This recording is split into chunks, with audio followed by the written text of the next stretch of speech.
Welcome to virtual Juneteenth Reconstruction and African American Memory. Good morning. My name is Pierre Walcott. I am with the Creative Edge Collaborative and a member of the CoCreation, the Community CoCreation Lab. We'd like to welcome you today on this historic moment in our history. We say happy Juneteenth to all. And we'd like to acknowledge thank you for joining us in this celebration. I must emphasize that today is a celebration for us. Today's event is being brought to you by the Community Co-Creation Lab and our museum partners. That would be Prince George's African American Museum and Cultural Center, based in the Gateway Arts District. The Banneker-Douglass Museum, based in Annapolis, Maryland. Maryland Commission on African American History and Culture that operates the Banneker-Douglass Museum. The Reginald F. Lewis Museum, based in Baltimore, Maryland. And the University of Maryland Black Alumni Association, based in College Park. Before we hear from our main speakers today, I would like to take a moment to acknowledge the Co-Creation Lab and Ms. Chanel Compton. The Co-Creation Lab is an initiative of the Creative Edge Collaborative, which is a film advocacy organization based in the Gateway Arts District. MCAAHC Labs, a technology consultancy and our technology partner on this event, and as part of the Co-Creation Lab, based in Silver Spring, Maryland, and the University of Maryland Collaboratory at College Park. This is not the first time that we've come together. We have collaborated over the last 5 years on a number of projects. The first was in 2015, where we came together to present a technology workshop for community museums. That was followed the next year by an augmented reality project with the Riverdale Museum, based in Hyattsville. And more recently, we implemented a mobile app project for the Gateway Art District with the Gateway CDC. This particular moment that we're in it meant a lot to us. In the midst of the Black Lives Matter protest last year, we came together to formalize our work as the Community Co-Creation Lab with the intention of developing, testing, and implementing equitable practices between our community, academic institutions, businesses, cultural organizations, and government.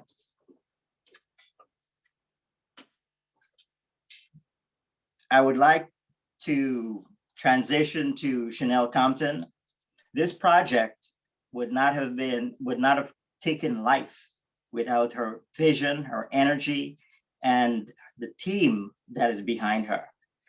Chanel Compton is the executive director of the Banneker-Douglass Museum and is the chairperson of Prince George's African American Museum and Cultural Center, which is based in the Arts District. At this moment, I'd like to turn it over to Chanel so she can share more about her work and the vision she has for her institutions. Thank you, Chanel.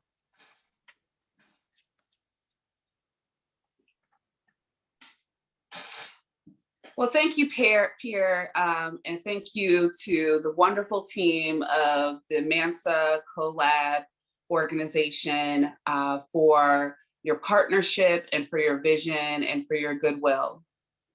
My name is Chanel Compton, and I'm the executive director of the Banneker-Douglass Museum, Maryland State Museum on African American History and Culture. And I'm also the director of the Maryland Commission on African American History and Culture that operates the Banneker-Douglass Museum. The mission of the museum is quite simple, is to present, to celebrate, to document African-American history and culture in Maryland. And the mission of the commission is quite similar as well. The commission provides technical services to African-American heritage sites and museums throughout the state.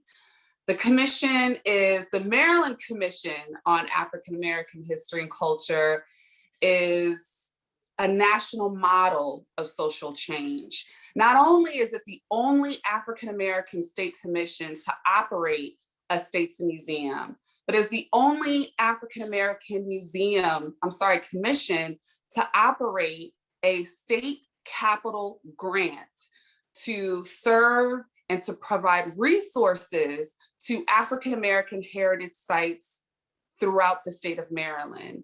So not only does it operate, the commission operate the Banneker-Douglass Museum, but it also serves to provide resources and empowerment to African-American historic churches, schoolhouses, to museums throughout the state of Maryland. And a little bit about our history. The Maryland Commission on African-American History and Culture was legislated 1 year after King's assassination. In fact, it was a response to the assassination of Dr. Martin Luther King Jr. There were uprisings throughout the country, including Maryland as well.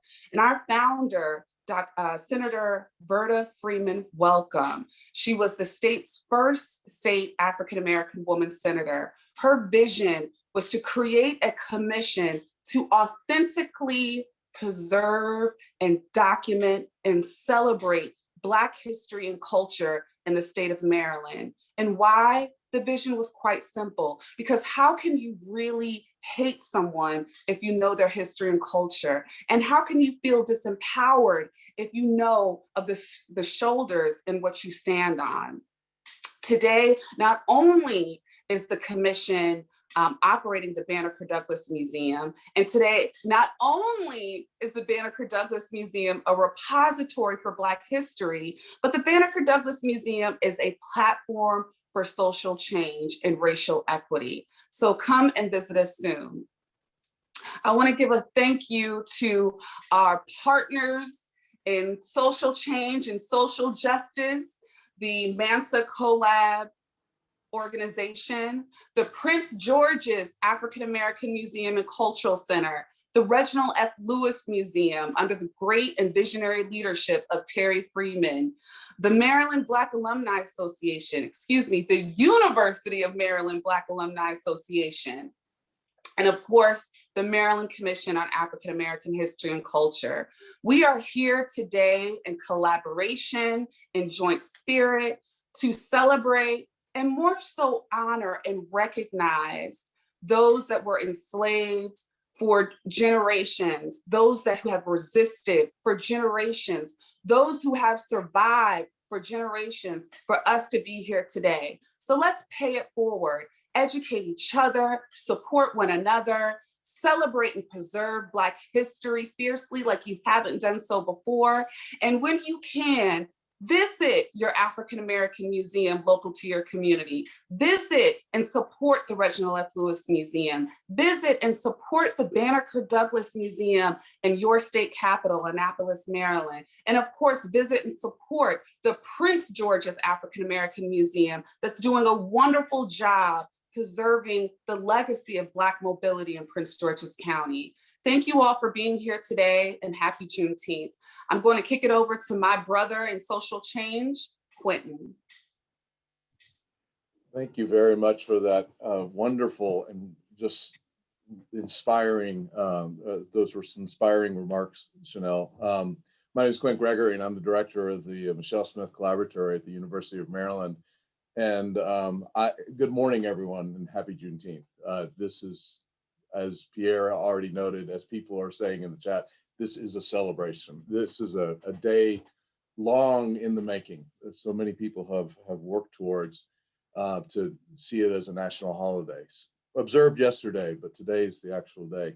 And I'm so excited about today's event. And it's the result of nearly a year of conversations, first among the partners in the community co-creation lab, Pierre, from whom you've already heard, Pierre Walcott, and Samuel Surfelt, who's behind the MCAAHC Collabs screen at the moment, making everything work seamlessly. And in the last few months, it's accelerated as Chanel came on to our conversations, and then other members of the museum community that that she knows and with whom she works, and together we have shaped today's events, and I could not be more excited. So for many years now, we're not doing a Transcribe-a-thon now. That's later in the afternoon. You'll hear more about that a little later this morning. But for many years, I've been hosting such events, Transcribe-a-thons, with the Freedmen Bureau Records in the Collaboratory at the University of Maryland. And these Transcribe-a-thons actually rely on an online platform that the Smithsonian created back in 2013 for many different projects and events. But principally, the main focus these days is the Freedmen Bureau Records. And so without that platform, such events wouldn't be possible. But thanks to the Transcription Center at the Smithsonian, and in partnership with the National Museum of African American History and Culture, they are now quite possible. As the NMAAHC, as I like to say, is the custodian, the steward of the Freedmen Bureau Records. They have over 1.5 million records from the Reconstruction era, from the Freedmen Bureau offices, about which you'll hear more from Dr. Bonner shortly. A year ago, today, as it happens, on Juneteenth, I hosted a Juneteenth edition of a Freedmen's Bureau Transcribe-a-thon, a first time ever for me, for the Collaboratory.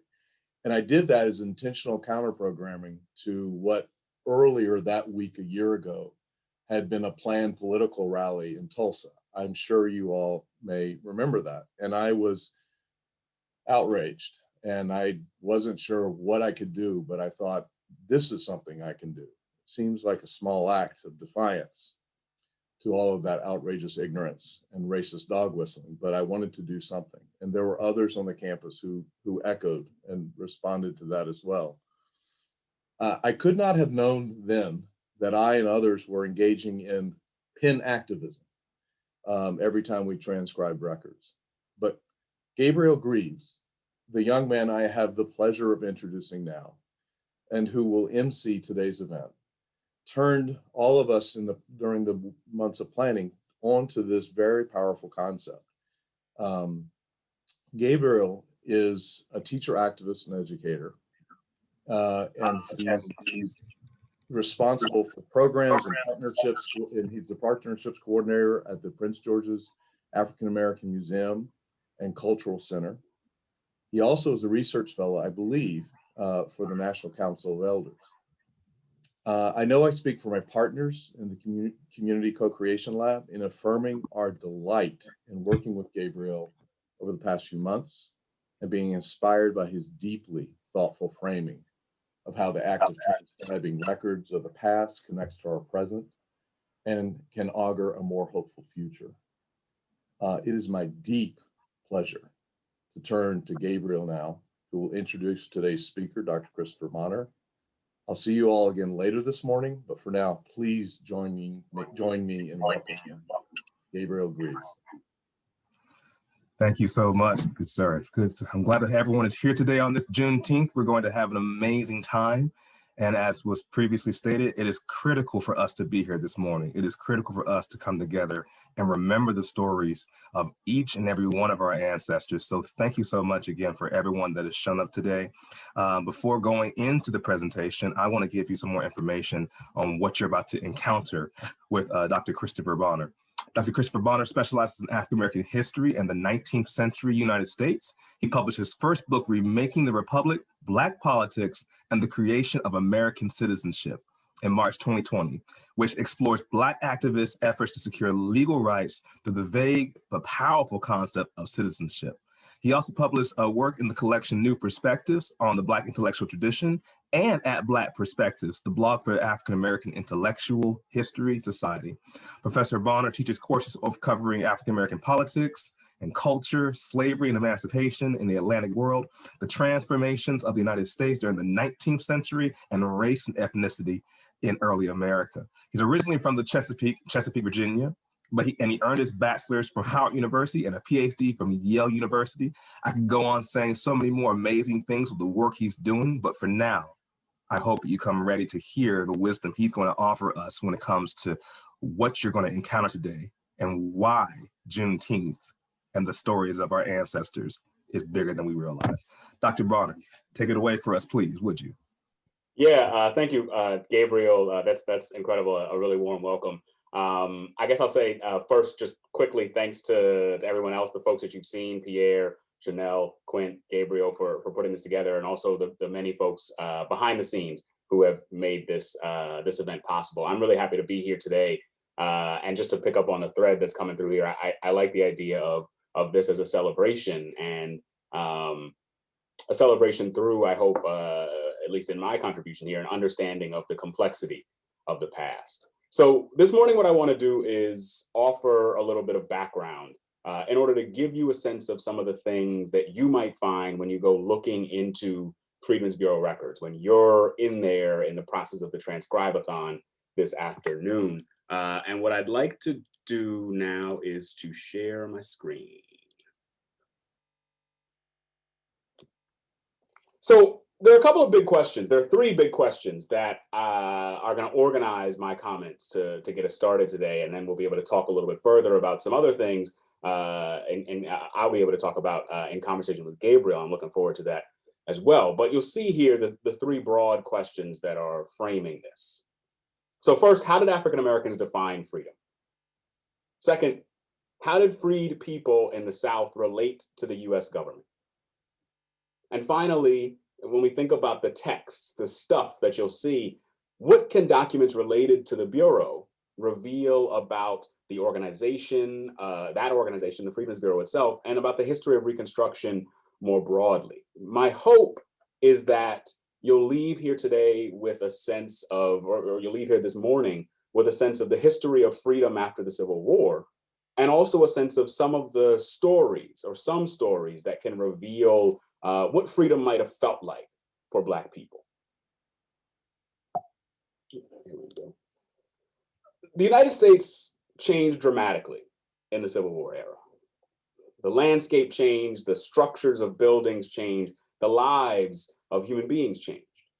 And the 13th Amendment was one of the biggest factors in producing this change. The 13th Amendment took effect in December 1865. And the language of the law is really simple for something that was so massively significant. Neither slavery nor involuntary servitude shall exist within the United States.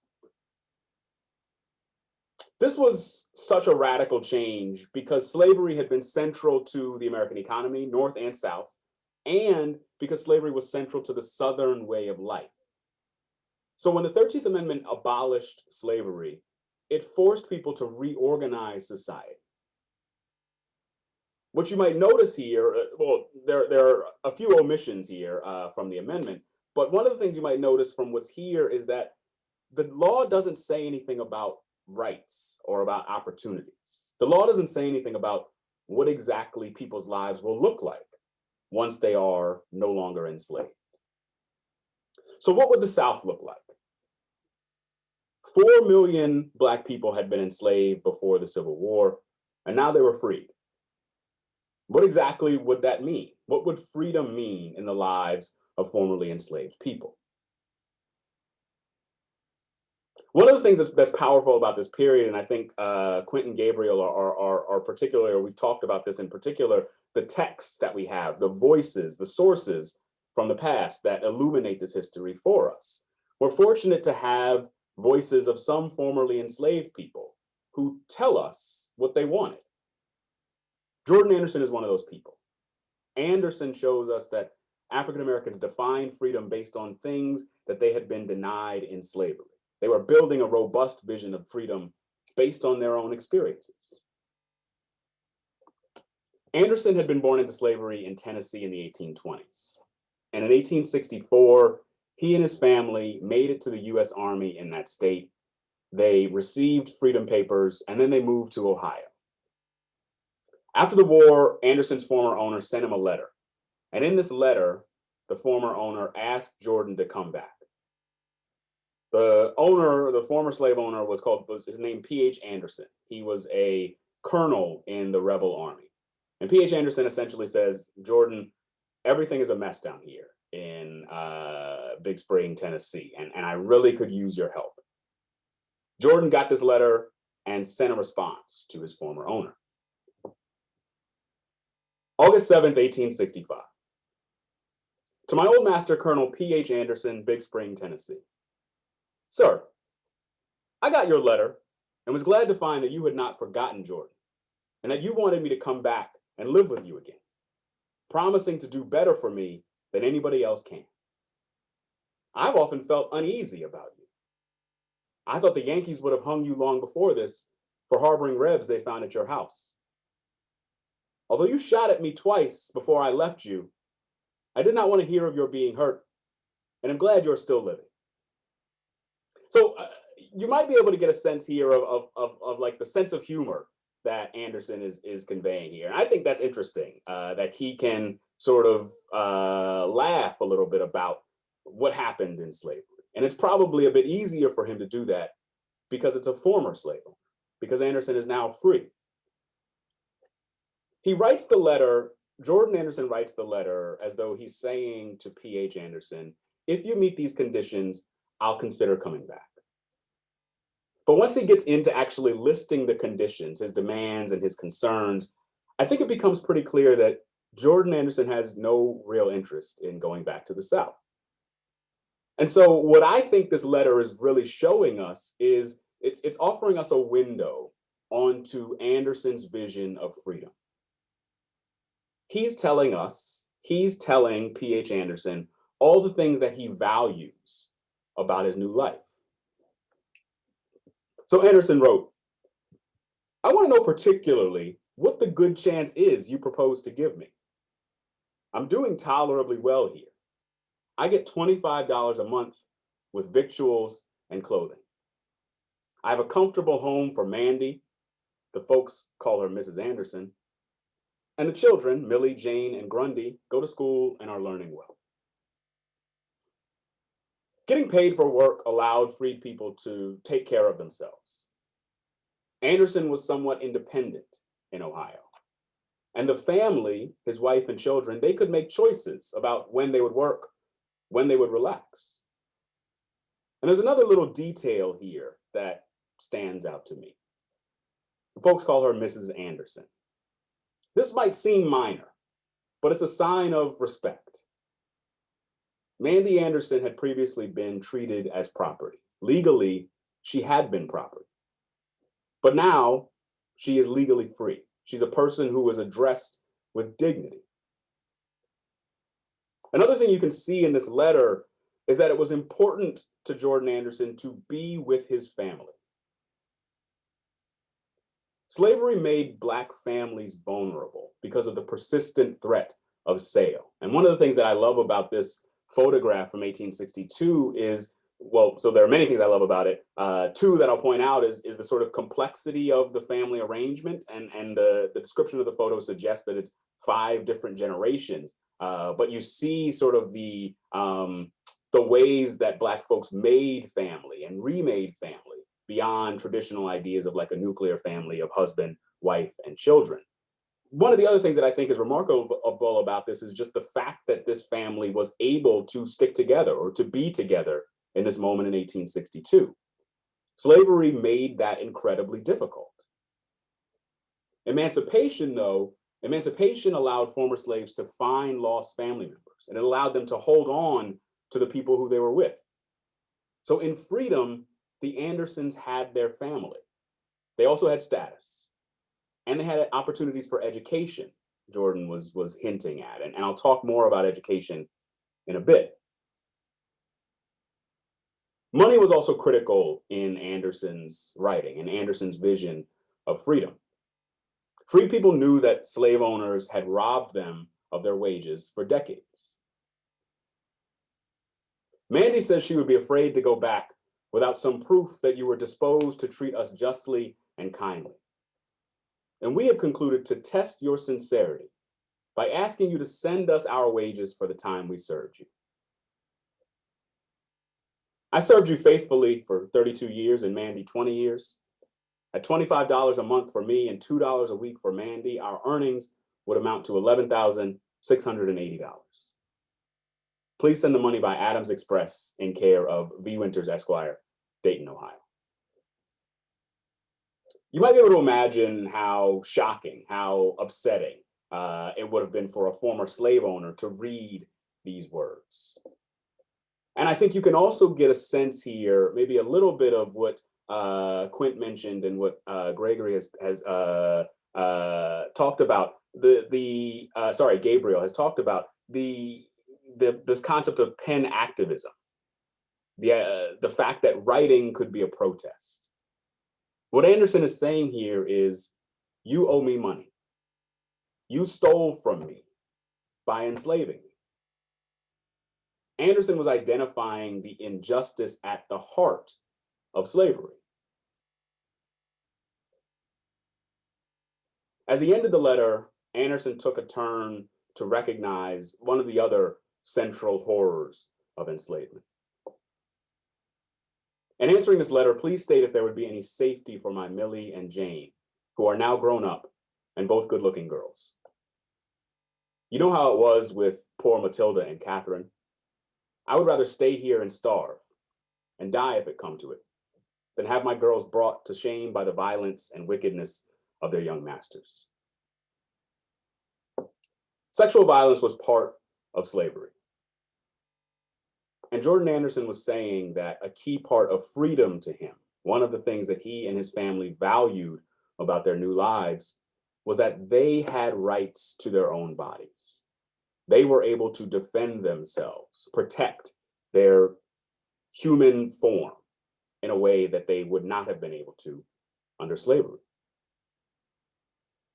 So Anderson shows us some of the most important things that freedom, that freed men and women wanted. On a most basic level, I think it's important to note that freedom meant something more than just not slavery. Anderson and other freed people wanted to work for money.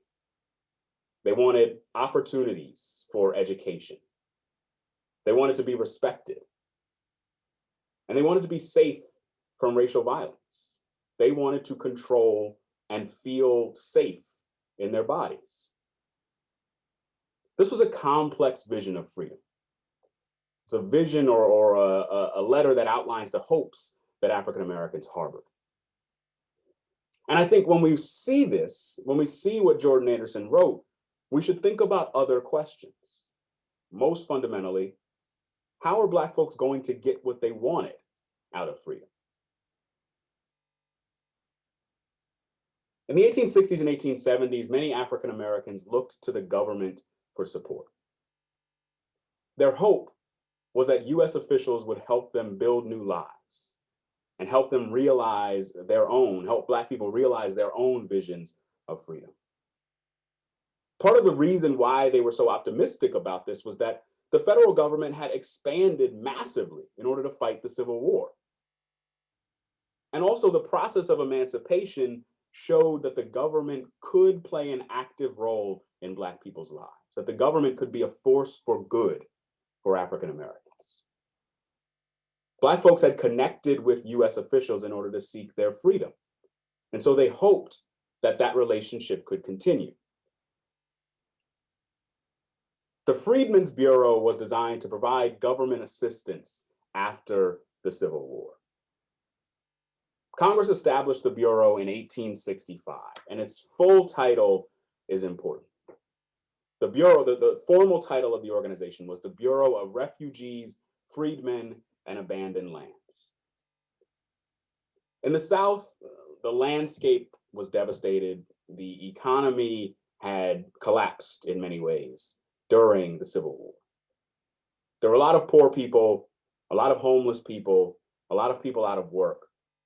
And the Freedmen's Bureau was a government effort to help people in need. what I think is key about the formal title, the Bureau of Refugees, Freedmen, and Abandoned Lands, is that that points toward the many, many responsibilities that this organization had. The Bureau was supposed to establish schools, aid the poor, both Black and white, resolve disputes among Southerners, and also help to ensure that Black people got equal justice in Southern courts. The mission of the Bureau essentially was to recreate Southern society in a way that was defined by freedom rather than by slavery. So on top of the fact that this is just a tremendously massive amount of stuff the Bureau was supposed to do, one of the challenges the organization faced was that some Bureau administrators just weren't fully invested in this mission. The leader of the Bureau was General Oliver Otis Howard, who was religiously devout and who believed really deeply that the government should pursue social welfare programs. There were other high-level figures who had been anti-slavery before the Civil War and who showed some interest in shaping Black freedom in a positive way. But there were also agents and administrators who were indifferent to Black people. And some of them were actively hostile to the interests of formerly enslaved people. On top of these sort of challenges of leadership and of administration, there were simply too few people working for the Bureau. And I think that that's, when I show this image, what I like about this is this image of a Bureau agent here in the center of conflicting groups of Black and white Southerners, very clearly outnumbered. There were too few people working for the Bureau. They had too little money to do the work that they needed to do. At no point during Reconstruction were there ever more than 900 Freedmen's Bureau agents working in the entire South. Remember, these folks are responsible not only for 4 million formerly enslaved people, but for millions of others. A challenge of the Bureau that was specific to Black folks was that the organization's main goal was to get the Southern economy up and running. The Southern economy was an agricultural economy. Most landowners were white. Most Black folks were workers. The Bureau encouraged, and in some cases they coerced, Black people to negotiate labor contracts with white landowners. And often those contracts severely limited the workers' freedom.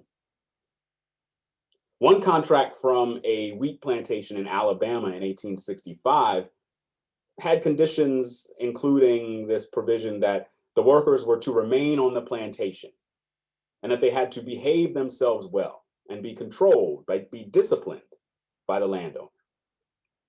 Also, once the wheat was harvested on this plantation, the workers were required to do various other odd jobs, to do all kinds of other stuff around the plantation, whatever the landowner might direct them to do. Organizing labor contracts was a big part of the work that the Freedmen's Bureau did in the South. And many of the documents you encounter might look something like this or have pieces like this, arrangements between landowners and working people, contracts, and often contracts that were restrictive for Black people. But Bureau agents, Freedmen's Bureau agents, signed off on this contract. And they did this because their main concern was to get Black folks working. And this is one of these moments where you can see one of the challenges of the period, which is that Freedmen's Bureau agents and the Freedmen's Bureau as an organization had one vision of freedom: work, getting the economy up and running. African Americans often had a different vision of freedom, as Jordan Anderson indicated. And it's not that, just to be clear here, it's not that African Americans didn't want to work. Anderson was happy to work and happy to make wages to support his family. But he wanted to be able to negotiate terms of labor that felt very clearly like freedom to him. While this contract, I think, must have felt not very far from slavery for the people who were doing the work. Still, African Americans hoped that the Bureau could help. And one of the reasons for this hope, I think, was like the fundamental fact of the Freedmen's Bureau's existence. That seemed to suggest that the government did want to help African Americans. It seemed to suggest that US officials were actually interested in creating a robust reality of freedom in the South. And so Black Southerners hoped, and they reached out to Bureau officials. And that's how we get some of the documents, some of the other documents you might encounter in the archive. One example of this reaching out, sort of evidence of this hope, is a letter from John Sweeney, who was a Black sergeant in the US Army and was stationed in Nashville. In October 1865, Sweeney reached out to a local Bureau official, and he was asking for help in establishing a school for Black soldiers. Sweeney wrote, "We've never had any institution of that sort, and we stand deeply in need of instruction, the majority of us having been slaves." For Sweeney, this was a simple necessity. He said education would equip African Americans to support themselves, and it would help them to do business in the time to come. I want to highlight a couple of the arguments that Sweeney was making here in this text. One thing he said was, "We wish to become a people capable of self-support as we are capable of being soldiers." This was a not so subtle reminder of what Black folks had done over the past 4 years. Black men had risked their lives in defense of the United States. It shouldn't have been too much to ask that that nation's government help them build a school. And I think it's interesting if you just look at the intro or the salutation of this letter. Sweeney was very clear to note that he is in Company F of the 13th Corps of the Colored Infantry, right? He is a soldier. He is reminding them of what he has done in making this request. Another sort of argument that Sweeney made was that without education, Black people would be totally ignorant of the great good workings of the government in our behalf. So there's a little bit of flattery here. He's saying, y'all have done so much for us, we just want to understand it. But Sweeney was also recalling the power that the government had. Over the past 4 years, from 1861 to 1865, the United States government paid, fed, clothed, and armed hundreds of thousands of men for a war.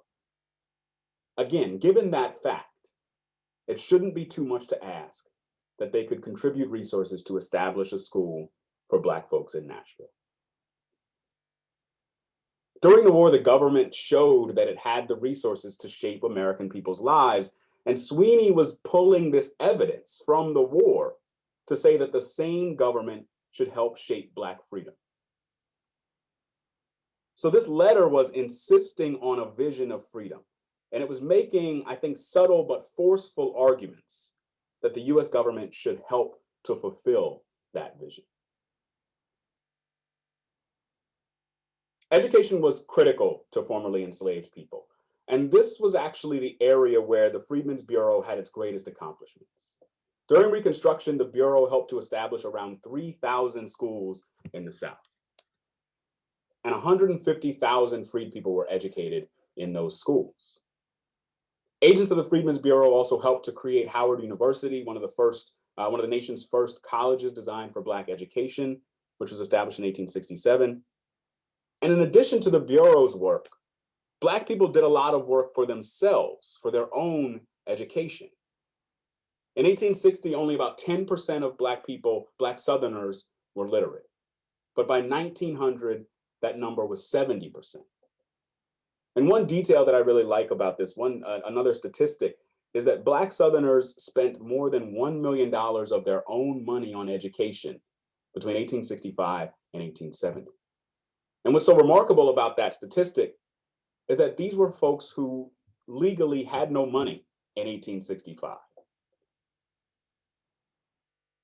Literacy had been illegal in most of the South before the Civil War for enslaved people. And so, in addition to the practical benefits of knowing how to read, that kind of education was symbolically important. It was something that would help Black people feel the difference between slavery and freedom. White Southerners observed these positive changes in Black life, and they instituted a campaign of terror designed to suppress them. Black political candidates, landowners, teachers, and students were particular targets for white supremacist violence. In June 1866, 4 white men brutalized a reverend named Robert Alexander. Alexander was a Black minister and a teacher working in Alabama. The men dragged Alexander out of the house, they beat him, they took him to the woods, and they threatened to kill him if he continued to preach and teach in his community. Alexander survived the attack, and he reached out to a Freedmen's Bureau administrator to seek assistance. What may have been most disturbing about the incident, about this attack, was that Alexander had been unable to get help locally. He wrote, "While they took me to the woods, the women in the house I was living run to Mr. Gracie, Justice of the Peace and agent of the Bureau." Oh, sorry, this is the description of the attack. This is the piece that I wanted to reference. "The women in the house I was living run to Mr. Gracie, Justice of the Peace and agent of the Bureau in town. They claimed from him protection and help. He refused to do anything and not even left his bed." Reverend Alexander was trying to help Black Alabamans realize their vision of freedom. And a group of Black women wanted to do what they could to protect him. These women expected that the Freedmen's Bureau would help. And we have to imagine that these women would have gone to the Freedmen's Bureau agent, they would have gone to Mr. Gracie and made arguments similar to those that Sergeant Sweeney had made. Remember what Black folks have done for you. Remember the contributions we've made. This government should help us. But in this moment, the nearest agent of US government authority neglected their concerns. This reflects one of the key challenges of the Freedmen's Bureau and of Reconstruction more broadly. When Black Southerners looked to the government for resources or protection during the 1860s and 1870s, there were too many cases where the government failed to provide. The US government had shown that it was able to shape American life in real positive ways. But the failure of Reconstruction was that the government didn't do enough to help Black people secure meaningful freedom, freedom on their own terms. So I want to say one last thing before I wrap up. Freedom was a process. The moment of emancipation, whether it came in 1863 or 1865, it didn't mean that African Americans had all that they wanted or all that they needed. We've seen some of the things freed people did to try to build new lives. They developed their own definitions of freedom. They invested in their education. They worked to secure community connections, family connections, to build institutions. They also reached out to white Americans who were in positions of power. A letter that a Black person wrote to a Freedmen's Bureau agent was a political act. It was a demand for support in an effort to secure a robust freedom. So most Black people didn't have all that they wanted during Reconstruction. Freedom meant struggle for most African Americans. But we shouldn't overlook the fact that Black life was fundamentally different after emancipation than it had been before. And so the last thing that I want to highlight is this source. It's not a Freedmen's Bureau record, but I think it's a really important and really revealing source from the period. In 1867, a formerly enslaved man named Asa Whitfield wrote a letter to the American Missionary Association. The AMA had been supporting efforts for Black education in the South, and Whitfield had been learning through AMA teachers, and he wanted to encourage that organization to keep contributing to Black education. "I'm going to school now," Whitfield wrote, "to try to learn something which I hope will enable me to be of some use to my race. These few lines will show that I'm a new beginner. I am one that was raised a slave, grew up on the farm, and without a book. Thank God I have a book now. just possessing a book was a powerful symbol of how different Whitfield's life was from what it had once been. That book and Whitfield's literacy was also a powerful tool that could help him continue to remake his life. A tool that could help him continue to make freedom something that might look more like justice or equality, something that might feel real and sustainable for people who had dealt for too long with a freedom that felt too fragile. So I'll stop there, and I'm happy to talk a little bit more with Gabriel about some aspects of this, and to hear from anyone else about with questions or anything. So I'll stop sharing my screen as well. Thank you. Woo. You brought fire this morning, and I hope that everyone out there really believes the importance of not just reading, but getting your stories in print, getting your family stories in print and sharing that with others. Because one of the things that is a huge tool as it concerns colonialism and white supremacy, one of the greatest tools is erasure. If they can't beat you, they can't defeat you, they'll just write you out of existence and then use their words to define your story or the story of your ancestors. So thank you, Dr. Bonner, for sharing all of that. I got a couple of questions for you to break this thing down further. One of my first questions, of course, is in regards to Juneteenth, because Juneteenth, as many of us, I'm assuming all of us know, has now become a federal holiday. And we're very thankful for that. However, and I must say this clearly and plainly without apology, there are many who had no understanding of what happened with Juneteenth specifically. There have been many complaints already with Juneteenth in multiple circles that have said, well, this holiday is for everyone. This holiday should not just be focused on African Americans and the struggles against enslavement. So with that being said, I want to ask you, why is Juneteenth the main day that others choose for celebration? Why do they choose this day, and why is it important? Just to set the record straight. Yeah, so this is a really big question. I think that the reason why Black folks, the reason why we in Maryland are observing or recognizing Juneteenth, I think, is in part because it's one of the few moments where we know a bunch of African Americans were able to get free. So the story of Juneteenth essentially is that Lincoln has issued the Emancipation Proclamation, and it says that enslaved people in rebel territories can get their freedom when they reach the Union military. The challenge is that there's not a lot of Union soldiers in Texas at this time or throughout the Civil War. And so Black folks in Texas knew about emancipation. They knew that they could get free, but they weren't able to get access to the Union Army that would secure their freedom. And so what changes is that on June 19th, 1865, Union soldiers come into Galveston and then march through other parts of Texas. And they say, we are here to enforce the proclamation, not, hey, there's a proclamation. So what's significant about Juneteenth historically is that it's this moment when it's an identifiable moment when we, looking back, can say a lot of African Americans gained their freedom. And I think that's really great. And that's really significant for us, right? Emancipation was a scattered process. And so it's good to have moments when we can observe emancipation as a significant historical event. I think the challenge is, and a concern that I think I share with a lot of people, is the lingering question of what are people doing with Juneteenth?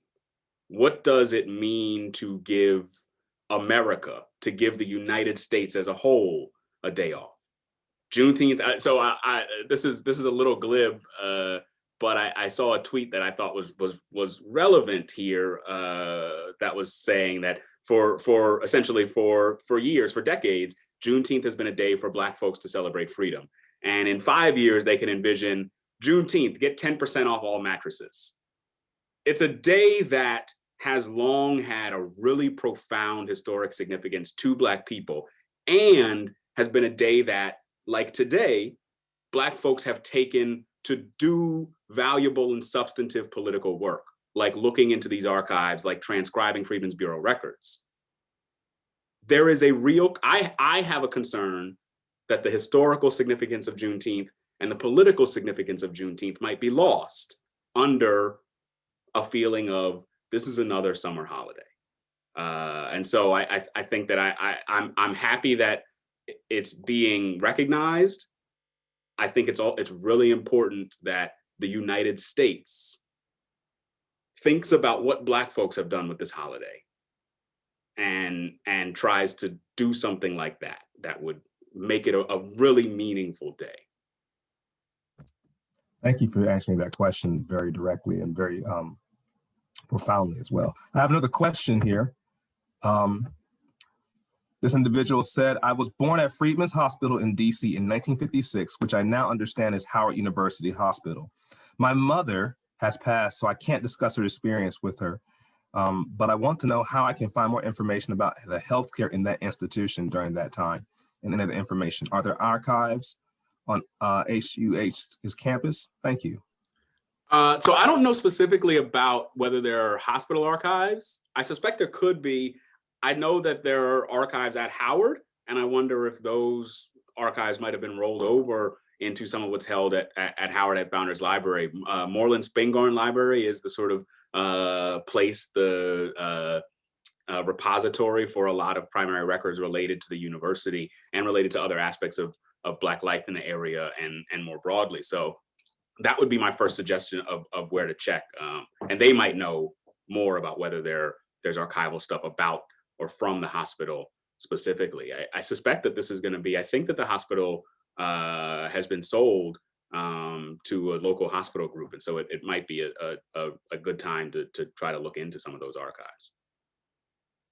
I have another question for you, Dr. Bonner. What are some of the parallels and lessons that we should learn from the Reconstruction era in light of how letters and writings were created and shared by African Americans, Black Americans of many varieties to resist? What are some of the practical ways that we can emulate that today? This is significant in regards to pan-activism, using writings in order to resist and tell our story. So what can we do today? Yeah, there's a lot there, and maybe some of the records that I pulled are helpful for this. Some of the records that I referenced. You know, on a basic level, I think it's important to know that like words can be powerful, right? That making clear and direct arguments about justice and injustice, making the argument that we were good enough to be soldiers, we should be good enough to be students. That's a powerful thing to do, right? To highlight the truth of a situation in pursuit of change, right? One of the other things that I think is really interesting, and one of the lessons that I pull from Reconstruction is about like community, solidarity, we could say. So thinking about that letter from Reverend Alexander, a lot of the records that are in the so a lot of the records that you might find in the Freedmen's Bureau archives will be written by men. And that's in part because, well, partly because the Freedmen's Bureau agents were men. It's also in part because typically Black men were sort of established as leaders of Black communities in the post-emancipation South.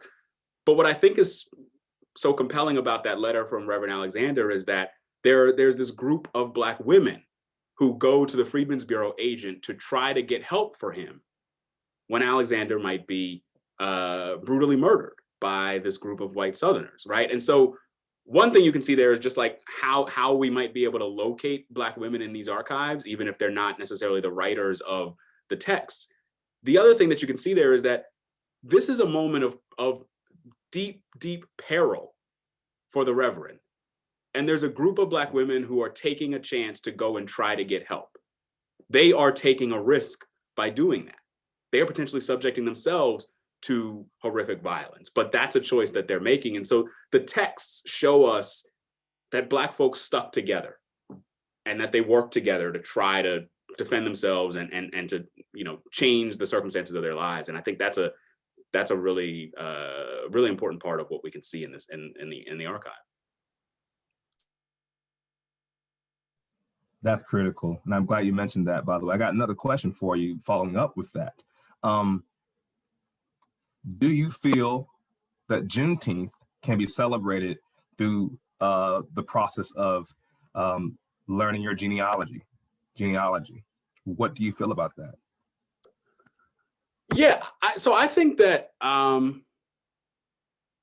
it's absolutely important. So a way to think about what Juneteenth was, you know, when people in the 1880s or the 1890s decided that they wanted to observe, Black folks in Texas wanted to observe Juneteenth, one of the things that they would often do was bring together or call for formerly enslaved people who had survived slavery and were still living. They would look for those people to come and share something of the history of slavery. What they were doing was trying to make sure that people remembered the past. So a sense of history has always been central to the ways Black people observed Juneteenth. And I think that part of the reason why that sense of history was so important was that African Americans wanted to make sure that they held on to a sense of the horrors of the past, the ways that that past had been transformed, and the work that Black people had done to survive and to reshape the circumstances of their lives. So it's empowering to understand Black life, because Black life has for so long existed and endured in such difficult circumstances, right? In such confining and in some cases exterminating kind of circumstances. And so understanding how one's own ancestors have survived, that seems like a terrific way to observe Juneteenth in the ways that Black folks have long done.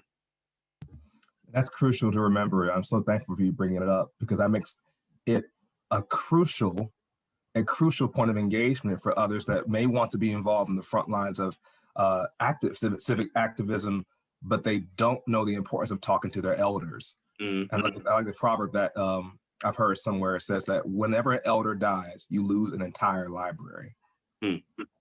And sometimes those stories go to the grave because we don't take the time to find out not only what those stories are, but to realize that if we don't catch those stories, we may be losing out on crucial history.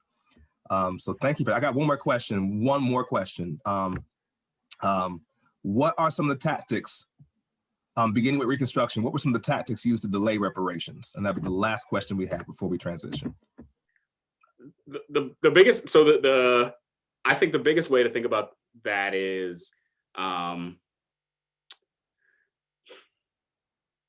so the first moment, I think, of thinking about reparations and demanding reparations from Black folks was in the aftermath of the Civil War, Black folks saying, we want land. African Americans had been in the South primarily agricultural workers. They knew how to farm. They knew that they could support themselves if they had land. And so they said, we have worked without wages for generations. We are entitled to land in the South. The chief tactic, I think, or the chief factor that hindered the redistribution of land in the South, the empowerment of Black people through land ownership, was that federal government, most members of the Republican Party, the party of Lincoln, the party that had been interested in a robust Reconstruction, most of them also believed in this this vision of like the necessity of individuals working to support themselves. And so there's this idea in the minds of people in power that we shouldn't be giving stuff out to Black folks. They should find their way. So the earliest hindrance to a concrete program of reparations that could have taken the form of redistributing land was that people in positions of power just didn't believe that the government should offer that much support to people in need. And the problem with this is that we know that, again, enslaved people had been deprived of wealth across generations, and the fact that they were not given land in the 1860s, land that they were owed, has led to the continual sort of economic disempowerment of Black people. Because the generational wealth that can be built through land ownership can't be built because 4 million enslaved people were freed and not given any sort of economic foundation to build new lives for themselves. No, I'm gonna make some, we actually have time for a couple more questions because they are pouring in. And we need to make certain that we get this information in for the masses. So I got a question for you. You ready for it, Dr. Bonner? You ready? I hope so. All right, here we go. Here we go. What are your recommendations for how to begin documenting your family history, particularly property ownership records? Yeah, I would recommend going to a local archive. Whatever the sort of whoever the person is, or a state archive that has records from different counties. I've done some work in the North Carolina State Archives, and you can go in there and talk to the archivist and say, I'm looking for somebody who lived in Pasquotank County, and they'll tell you, these are all the things we have about land records, about property records, about wills, whatever it might be. Local archivists know way more than I ever would about what the actual records are in any particular county. And my experience is that people who work in archives really want to share that stuff. Like they want to talk to people who have questions. So I hope that could be helpful. That being said, I got this other question to follow up with that. Can you discuss emancipation as a tool of military significance in putting down the insurrection by the South? Yeah. Part of why Sergeant Sweeney's appeal was so powerful is that Black men hadn't just enlisted and served in the military. They had done really critical work to contributing to the sort of manpower and the distribution of soldiers across the South during the war.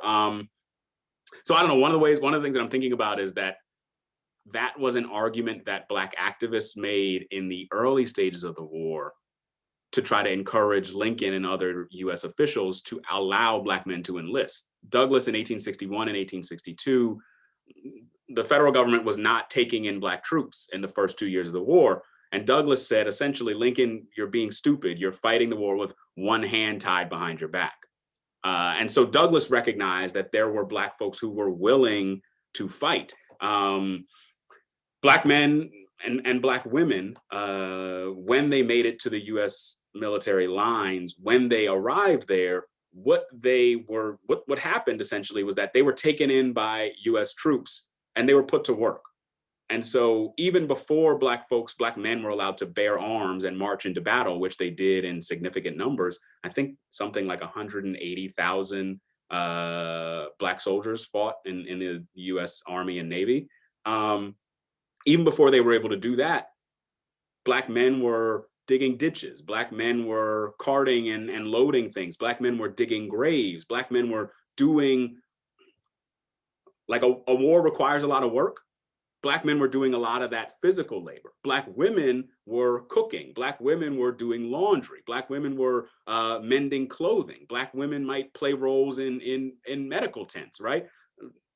More of the work that is necessary to mobilize a massive army. And so there are many ways to think about just how profound the contribution of African Americans was to the military effort. So with that, and I just want to mention real quickly, really quickly, when it comes to what you just mentioned, there's a book I'm going to reference later on for resources, but on the book, it talks about the contraband experience. I was reminded of my aunt, Pamela Holly, whose mother is the oldest living descendant of the contrabands.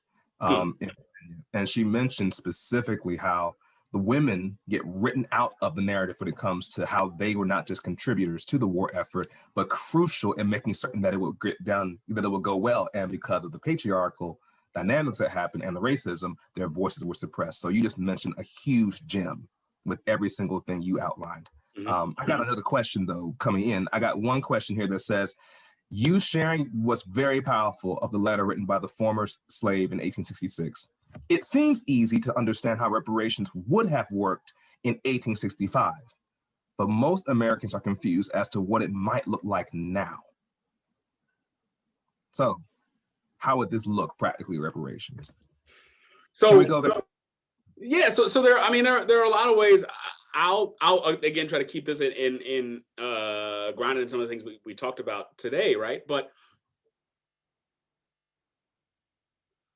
there are a lot of forms that reparations could take, right? If we recognize that generational deprivation of wealth is a condition of Black people that is rooted in enslavement, we can think about various ways to inject resources into disempowered, economically disempowered Black communities. And two things that I've mentioned already, that we've talked about already. One, Black folks wanted land in 1865, right?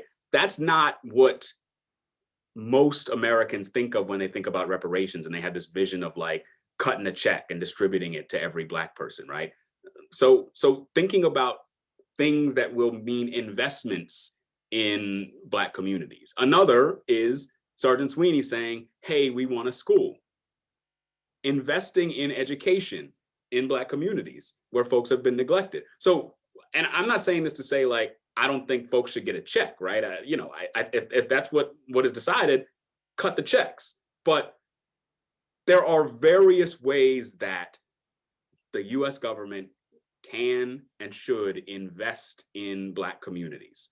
And thinking broadly and creatively about what people need, I think can point us toward broad and creative ways to sort of address those needs. I hope that's helpful. I think so as well. I got another question for you to follow up with that, by the way. As it concerns, what you mentioned with reparations, and I will also include canceling the student loans, by the way. Right. That's right. What do people need? Right. What do we need?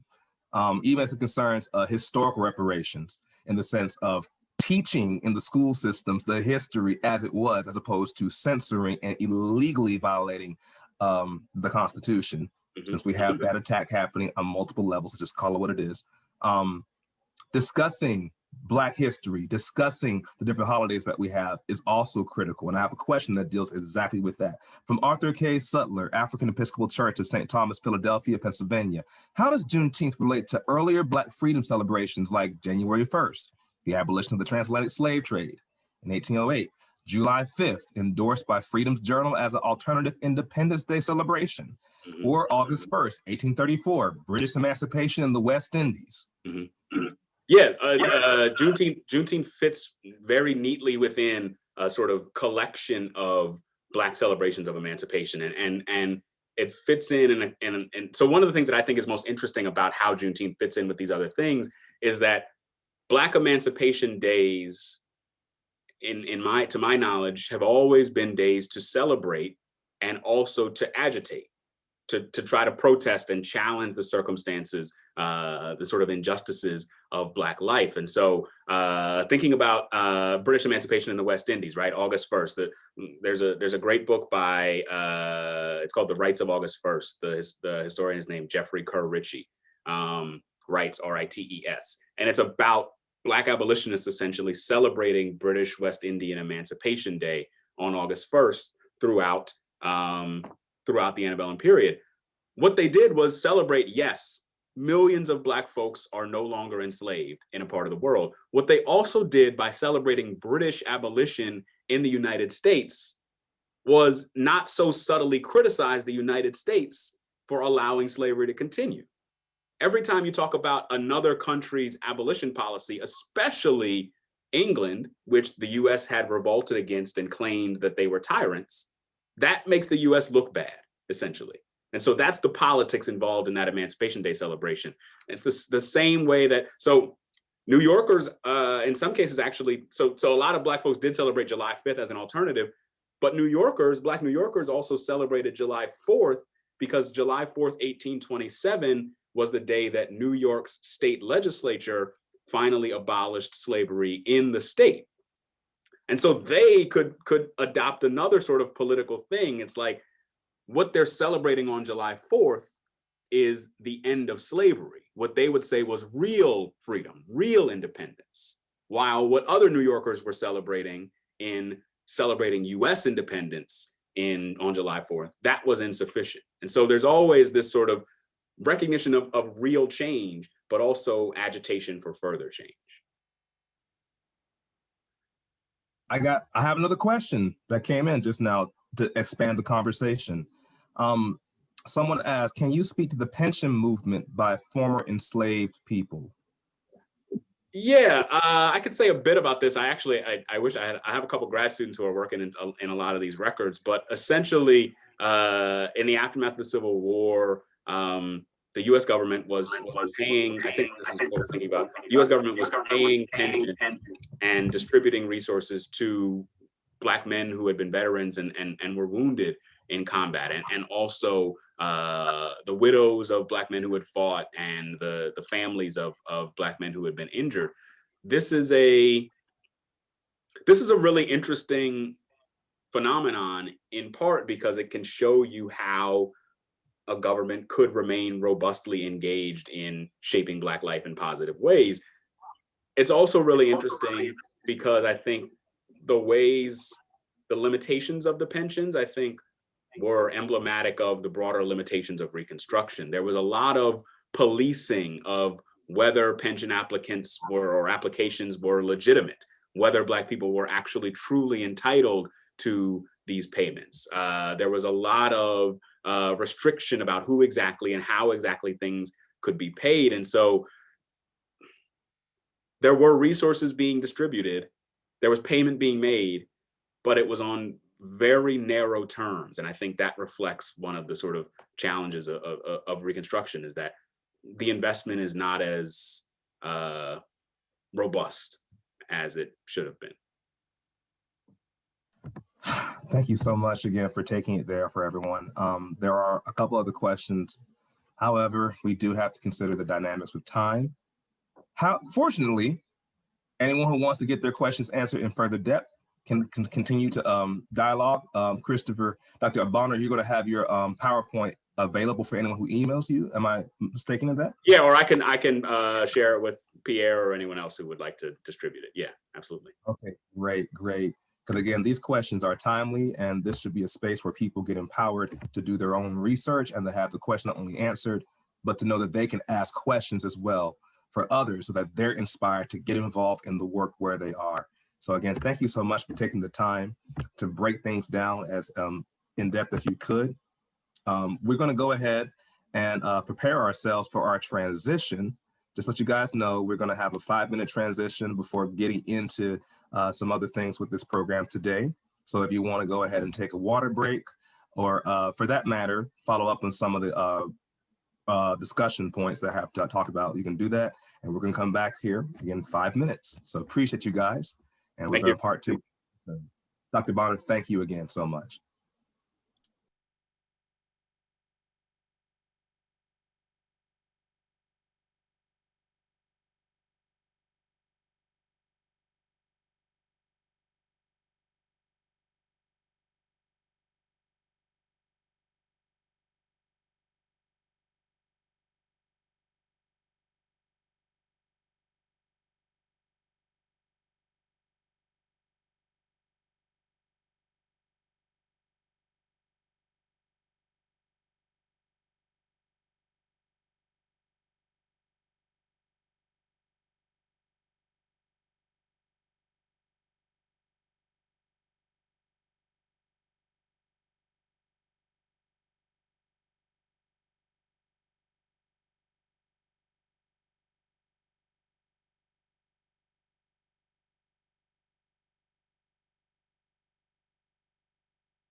All right, all right, all right. I'm assuming that everyone is refreshed up, having a great time. We're going to jump back into this. Again, if you need to continue doing whatever it is you were doing previously, there's no rush, but just know that we will be starting out the show and continuing with these wonderful conversations we've been having to get us inspired on this day on Juneteenth as we celebrate not just the emancipation of African Americans, but celebrate how we can continue in that struggle by our efforts, by us highlighting the work that's going on in different communities, and most importantly, by us remembering the stories as our elders and our ancestors told to us. So with that being said, I want to go ahead and give you some brief resources, give you a little quick intro on why this is important. I remember having a wonderful discussion with the amazing Chanel Compton, as you guys heard from earlier in regards to her work. And as she shared with me on the need for education, she spoke about LeVar Burton. LeVar Burton is one of my heroes. I grew up in the era of reading Rainbow as well as the era of Star Trek, and just to see Black representation was crucial. But meeting LeVar Burton one-on-one during one of his presentations for reading to adults, I asked him, what do you feel about people that say that reading doesn't really matter? Because I've been told at several points that reading is not really the work of protest. And I've done work with several leaders in the civil rights movement who work with Dr. King, and even they said that I shouldn't be ashamed. But what do you feel about that, Dr. Burton? What do you feel about that, LeVar Burton? LeVar Burton said this to me. He said, we were reading before we learned how to make fire. We were telling stories before we learned how to make fire. Reading is a form of resistance. Documentation is a form of resistance. Taking notes, keeping receipts is a form of resistance. So with that being said, I'm going to go ahead and share with you some quick resources that pertain to helping us all go forward so that we know where to go, we know what to share with others, and we can keep those receipts going. So if everyone is seeing the screen, give me a thumbs up if you can. I want to give you some quick little resources before we get back into this thing, as mentioned before. What's out? Here we go. Quick. This book right here is one of the best books you can have. I have it right in front of me as well. But this book right here is called Slave Testimony: 2 Centuries of Letters, Speeches, Interviews, and Autobiographies. It was edited by, I believe, the late John W. Blasingame, who was a crucial African-American, leader in the field of education and historiography, historical studies as well. I really appreciated his book. I got this book online after doing some research in regards to the stories of African Americans in their own words. Many of us in the field of history have experienced it where people say, well, I wish we had more historical documentation from African Americans or Afro Natives and so forth, because we don't have things that are written down. But what they did not consider was A, we already had written records, and B, the history was also expressed orally. Oral storytelling was a form of history. So this book, about 590 pages thick. This book right here goes into detail, showing what enslaved African Americans felt, how they resisted, what their family lives were like, and what they felt when it came to how freedom would be gained on their own terms. Get this book, please. Get this book today and share it with others so that you can find out how African Americans told their stories and what they wanted us to tell us as well. Next book I want to share with you guys is called I Freed Myself.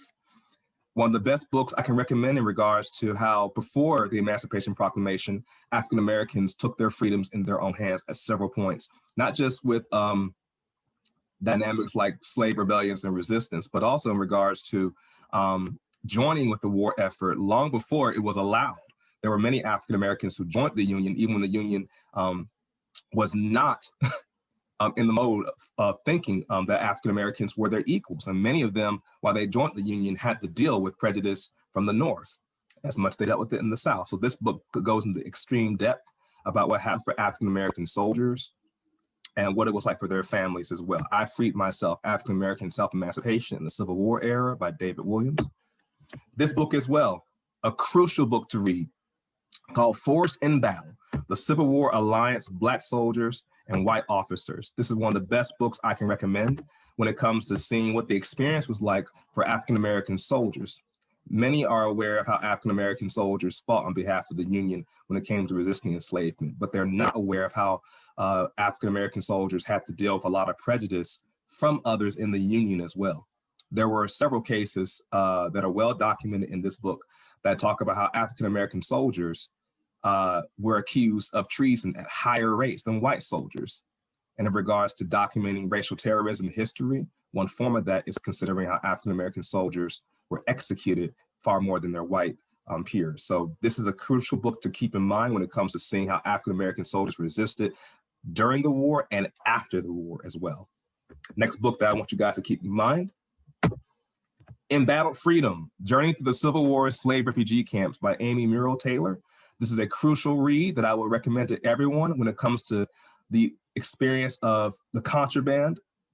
Those known as contraband, African Americans, they fled into the Union lines before it was legal, and they end up, supporting the war effort. Part of the dynamic with the Freedmen to keep in mind is that many contraband camps, once the Civil War was ended, got destroyed, and African American families were left homeless and forced back into forms of existence that were basically neo-slavery.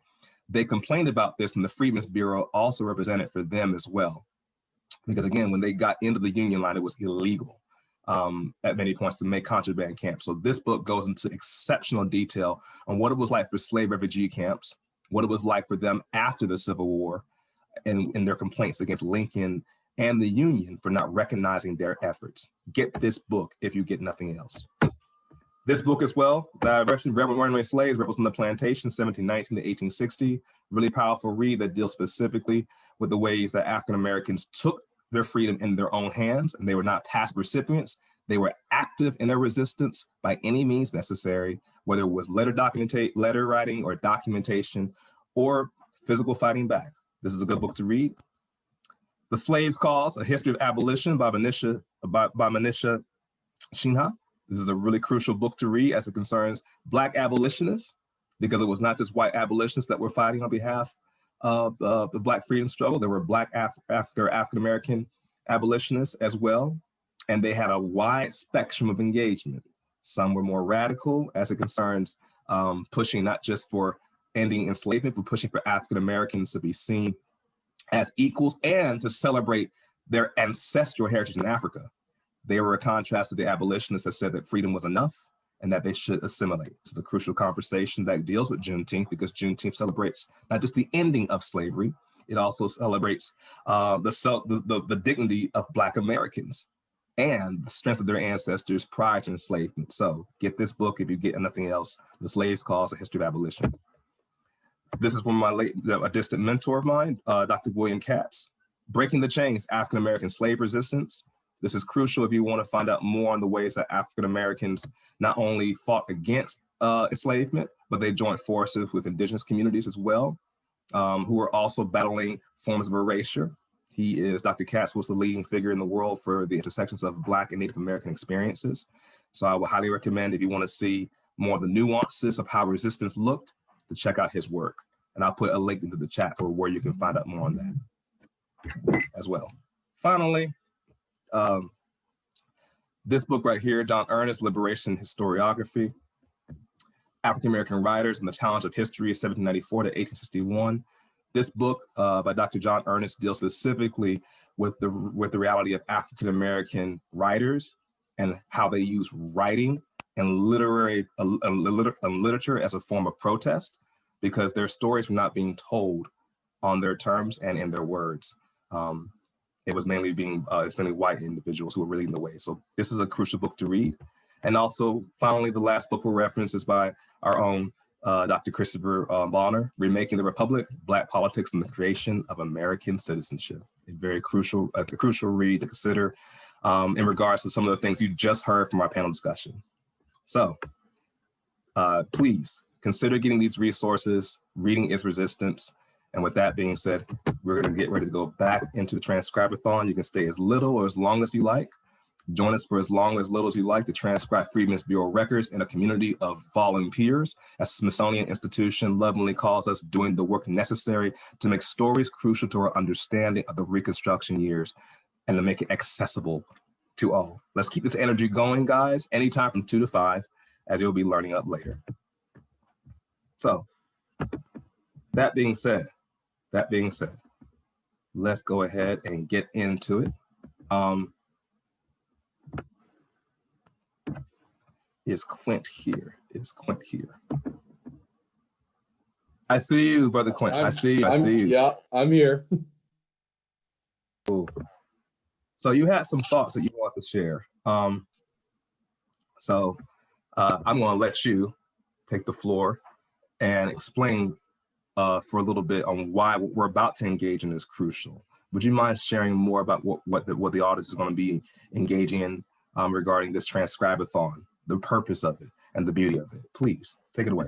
Sure. Thank you, Gabriel. I realize we don't have the reaction feature in Zoom where we can do thumbs up and claps and everything like that, but please join me in celebrating and affirming the amazing work Gabriel's been doing this morning, and Dr. Bonner.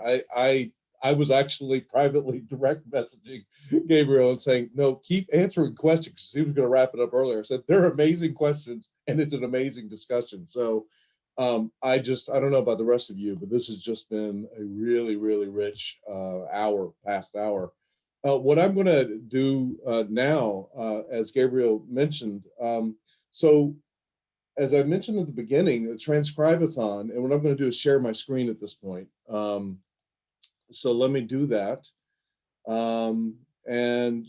Hopefully everyone can see my screen. It should say the Freedmen's Bureau Records. It's a website. It's actually from the National Museum of African American History and Culture. If you can't see my screen, please somebody say something. So what I want to do is really talk a little bit about this platform. So you just saw in the slideshow that Gabriel was sharing with all the books, and I did try to drop those all in the chat. Hopefully you got those links as he was sort of posting them. But what I want to show, and I'm going to bring this up again. Let me show this first. This is a graphic. So this event is distinct from and separate, the one we're in now, separate from later today, we're having a Juneteenth edition of the Freedmen's Bureau Transcribe-a-thon. You heard me at the beginning, around 10 o'clock this morning, shortly after, sort of talk about I've done a number of these over the years. And it really relies on the Smithsonian transcription platform that they make available. So this is a completely separate event. So you'll need a different Zoom link. And what I'm going to do right now is, if I can bring up the chat. Sorry, it's always a bit of a challenge when you're sharing your screen. But I'm going to put in. There are two different links. There's a Transcribe-a-thon today, which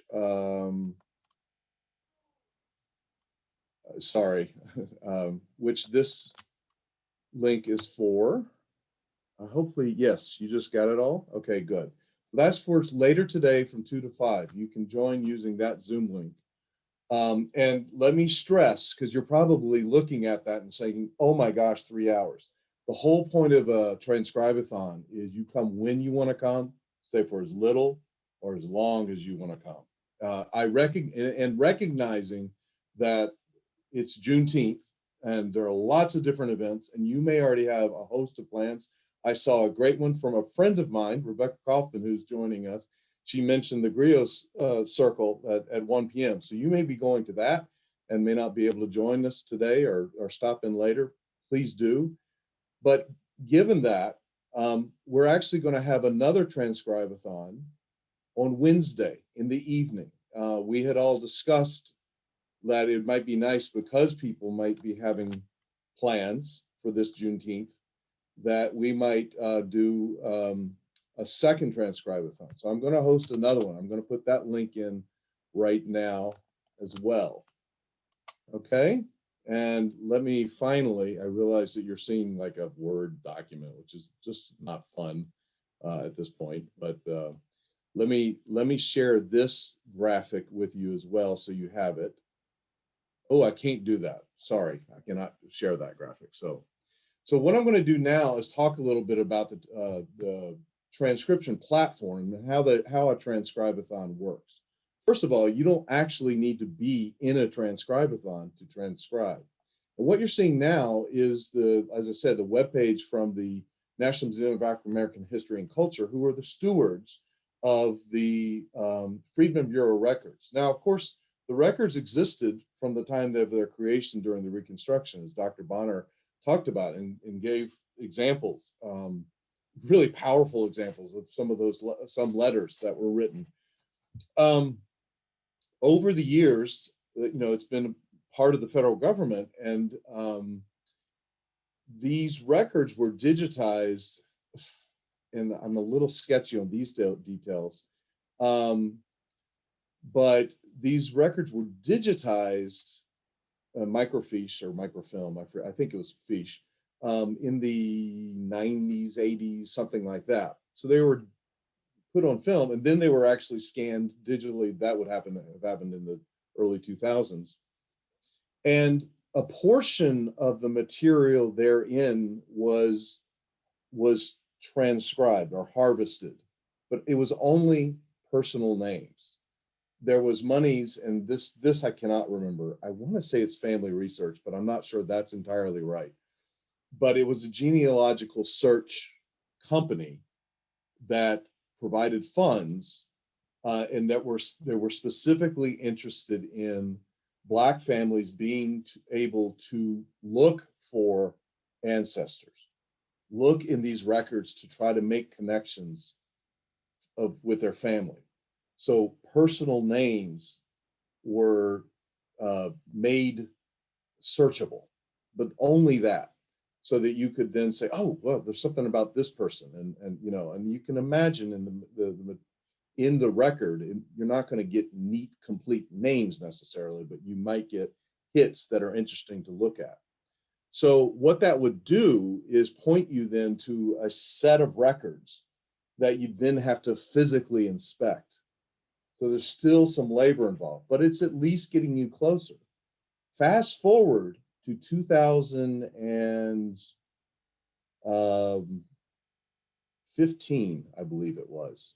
So we know that the National Museum of African American History and Culture, actually I think it was 2016, opened then. And they are the stewards of now this digitizing project to transform 1.5, 1.7, a lot of records, over 1 million records, almost 2 million records. I don't know how many linear feet. And what these are, and what you see here, let me just jump back to here. What you see here is the transcription platform, okay?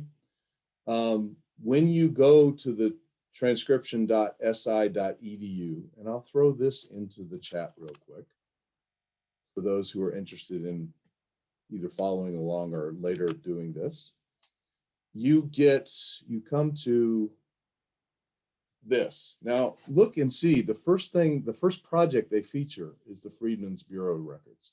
This is a point of great pride.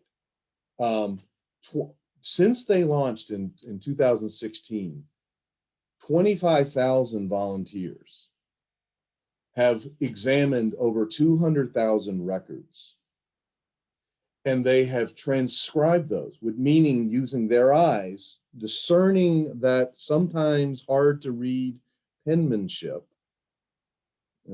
paleography is the fancy term.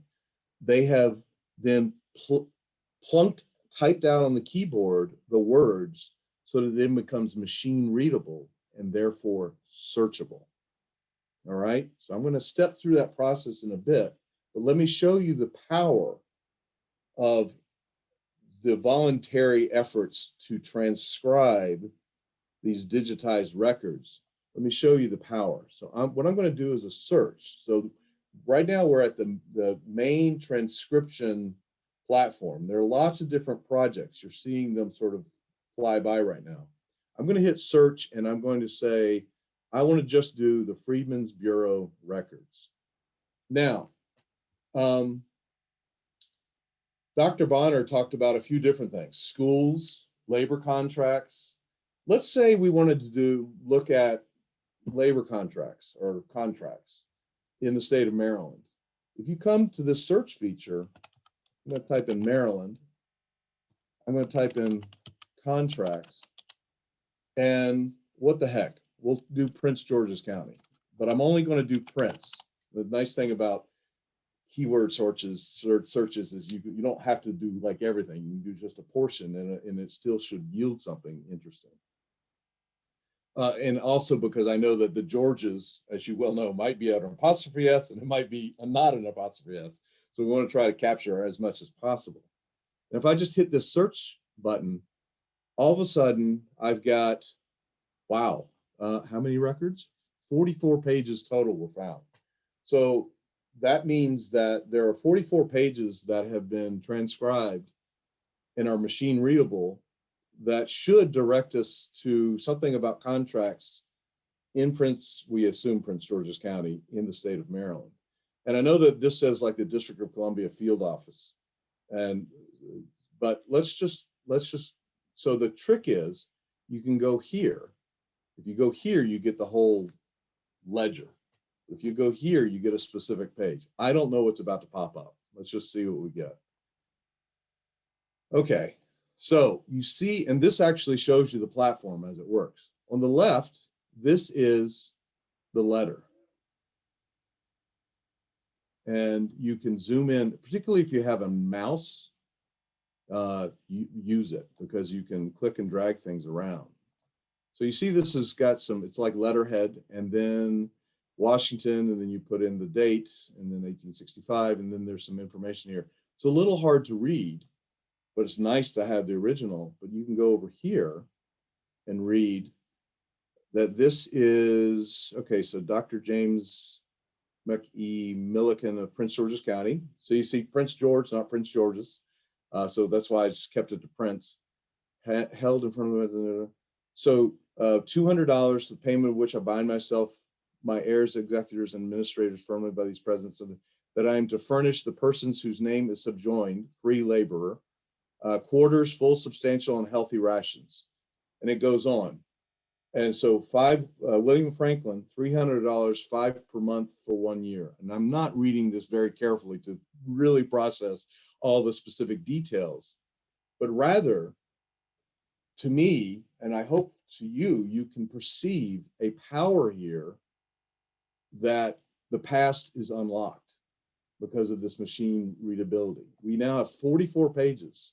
So if Dr. Bonner, who I know is still here, and I would certainly welcome you to jump in, but if he, for instance, wanted to examine labor contracts, since he spoke about them in a specific county, that's actually possible because these digitized records have now been made machine readable through the process of transcription.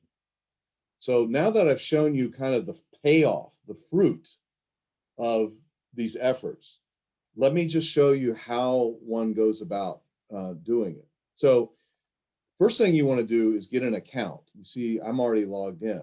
It's very easy to do. It's free. I highly recommend it. You don't actually technically need to have an account unless you want to review pages.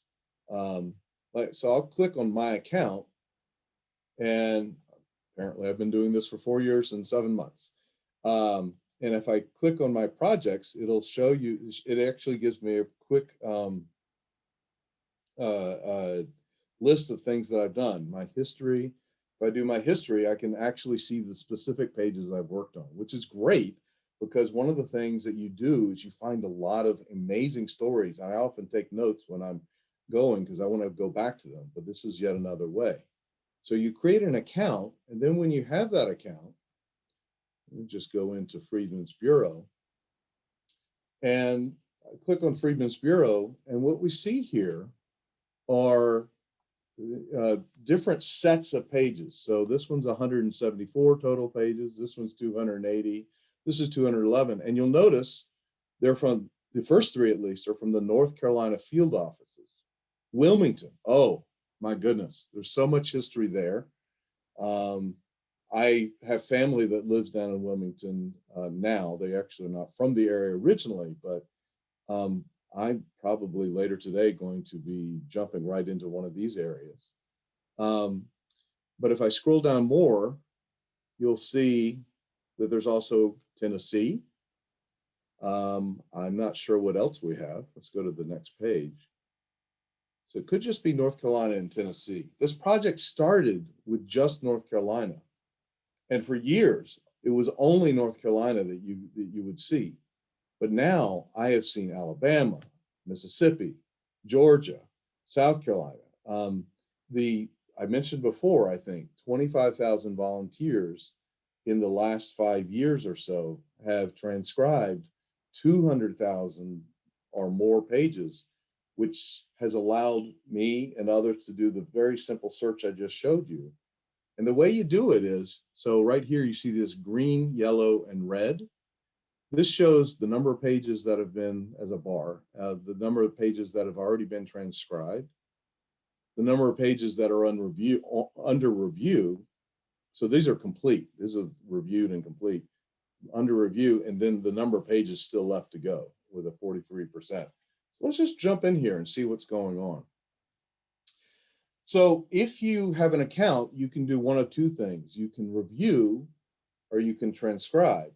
And I always encourage people to make an account, for one thing, because they can review. And I liken it to sort of like stepping in the shallow end of the pool, just to get acclimated to what's going on rather than feeling the nerve, to produce right off the bat.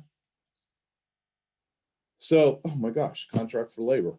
So I hit review, and there you go. There's a contract for labor. So this one probably doesn't come up under search yet.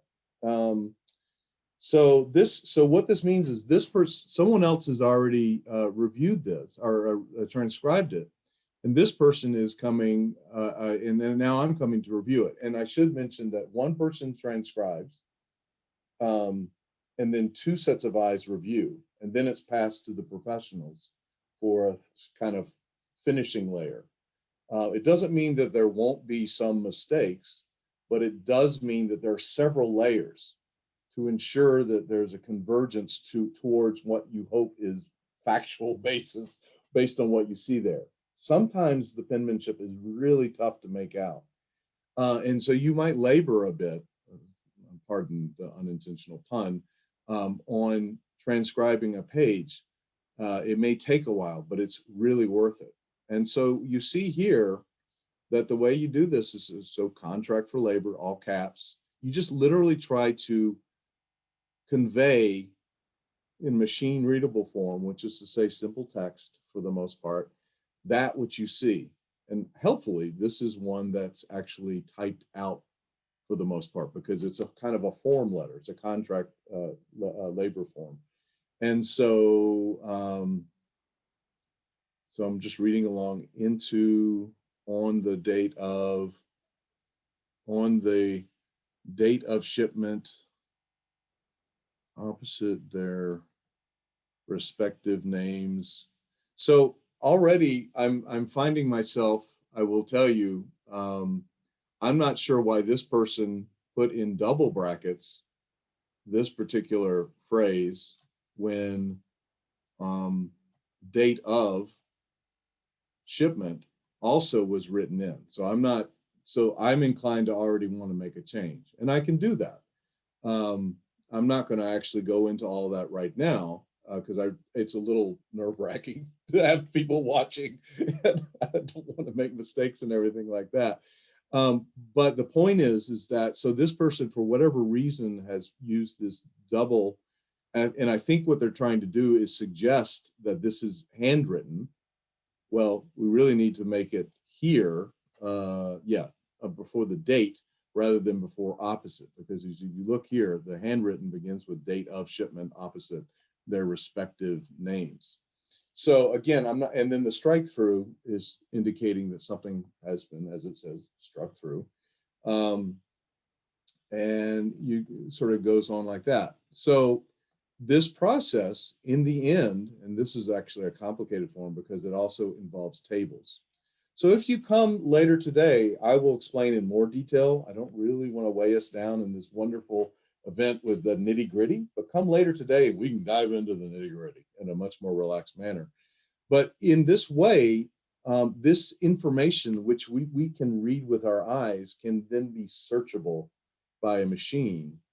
And then it unlocks the potential, not just for brilliant academics like Dr. Bonner to come along and make sense and tell stories and make broad connections, but for individuals as well to from the public, you know, to become their own kind of scholars and storytellers. And as you know, Gabriel has so wonderfully suggested over the course of these 2 hours, to remember the stories of the ancestors, to tell those stories, because I firmly believe this is a period of our history that we need to recover right now. So so that's pretty much it in terms of what you do when you're transcribing the records. What's nice about the Transcribe-a-thon, I'll start sharing at this moment, and I'd love to entertain questions. And I have not been looking so closely at the chat, so I'm sorry. But what's really neat about the Transcribe-a-thon is these usually are in person. They've, for obvious reasons, we're doing it virtual, although, hey, we're getting close. Is that you form a community. And we do like a little check-in, you know, like, you know, I'm usually the host for these things. And so I'll just, if we're in person, I'll just say, hey, anybody find anything interesting? Or if we're on Zoom together, sort of every once in a while, check in. For the most part, you're just working by yourself, but you can check in and say, look, can I get help with this? Or this, listen to what I found. And sometimes, oftentimes, it can be very hard reading because, as Dr. Bonner alluded, you want to assume that and hope, but it's not the case. We know that story all too well, that the US government, composed of Union officers, would do right by, but they didn't for the most part. There were some, and it's great that there were some, but there were so many who were indifferent to the struggle of formerly enslaved Blacks to shape their freedom. And some were just even hostile. And that's hard reading. It can be hard reading, but it's liberating these stories that I think will in the end be very powerful in helping us chart our future. One that, you know, will allow whites to see truth of the past and to acknowledge the need to change from the trajectories established then and that still affect us now. So let me check the chat real quick, or the Q&A, and see. I think, yeah, there's nothing there. I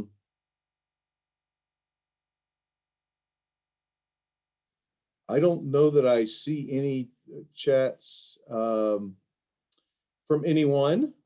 So I'd be happy to take any questions if you have some. I realize that those in attendance can't just sort of like, hey, but if you have some questions or some answers, well, actually, if you have answers, please do share them.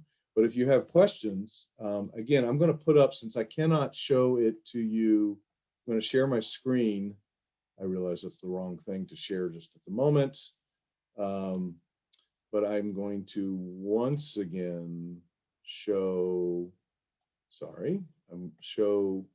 this graphic just to remind you, so that later today, in just a little over 2 hours, I'm going to have a different Zoom session, and we're going to take this up, the Transcribe-a-thon. You are more than welcome, and if you can't make today at 2 or anytime thereafter. Drop in for as little or as long as you want. Wednesday at 7 o'clock p.m. to 9:30, we're going to run a second one. And I shared those links earlier. I can share those again real quick. Stop my share. Please, and what is the Wednesday time and link? Yes, okay, let me do that real quick. I just saw that somebody lost a connection. So I'll start with the Wednesday link. So this is the Wednesday link, June 23rd, 7 to 9:30 p.m. Again, you don't have to come right at 7 and stay for the whole thing. You can just drop in. It's real casual, super casual. So there's that one. And then for today, in 2 hours, I'd be really excited to meet some of you. And that will not be a webinar. So we really can share. We really can talk to each other. That today at 2, here's the Zoom link for that. And we're almost done. So I don't know if Gabriel's going to come back on, or Pierre, or Chanel, but I am just so honored to have been in the company of Gabriel and Dr. Bonner and the incredible conversation they've had and the stimulating questions from the audience. I'll just close off again by saying, have a very happy Juneteenth. And good heavens, don't go buy stuff on it, please. All right. We are so thankful for everything you shared. And thank you again for taking the time to break this information down so that it's not as overwhelming. I know that's been a huge complaint for many when it comes to researching, not just in their own family trees and their genealogy, but just researching with the archives in general. Because immediately you can see it can feel like there are a bunch of words that will scream at you, but no one takes you through this thing step by step. There is time, by the way, just to let everyone know, there is time for questions. We had one that came through, and here's the question. It says, so if we do this and totally mess up, there will be folks making sure that will there be folks that make sure our mistakes don't get distributed? Yes, you can see I'm laughing because yes, absolutely. I don't know who asked the question, but yes, there are a couple of nets underneath you. If you're on the high wire, you got a couple of nets. That's the beauty of it, is you have one person who transcribes, and I really should say it could even be a composite person, because somebody might leave a thing off and it's not fully done, because you mark it for review once you're done, and so they may start but not finish that, and someone else may come in and transcribe it. But once it's marked for review, it goes to review. So then you got 2 different people who sign off to review, and then it even goes to professionals. So I'm pretty sure that, I mean, you're doing great work, even if you don't get it absolutely right. And I'll tell you, in April, we had the Transcribe-a-thon, and I was doing a lot of affidavits, right? And there was this, I couldn't figure out this one thing. And so I finally said, I don't know, I think it's this, because it was illegible penmanship. And then I signed off, and I realized later, I went, oh, that was an abbreviation for affidavit. And I went back to change it, but because I'd signed off and I was the person who transcribed it, I couldn't go back and make the change. But I said to myself, oh, others will figure this out. So yes, you got nets. So get in there. You will roll the ball down the field. Even if you're making mistakes, others will pick you up. It's very much a community effort. Thank you for that. I think there's another question that is on the way. I just want to take a brief moment, though, just to throw this out there. On your points, there was a book I read once, and the book was fascinating to me because the ancestor who was enslaved in Mississippi, he was articulate, extremely brilliant, and every time he walked as if he was, regal, even though people said to him, his slave masters, that, he had no reason to do that. And as it turns out, he actually escaped enslavement, and it was discovered he was actually a prince from a West African nation. And it's fascinating that even though that history was uncovered, within 2-3 generations, it was covered up, which is why, these Transcribe-a-thons are very crucial when it comes to getting access to all of our ancestors' stories. I didn't mention it earlier, but, for those who wonder about the connections to what's happening right now, today, in many of the protests, I've gone to several on the front lines to see what is going on.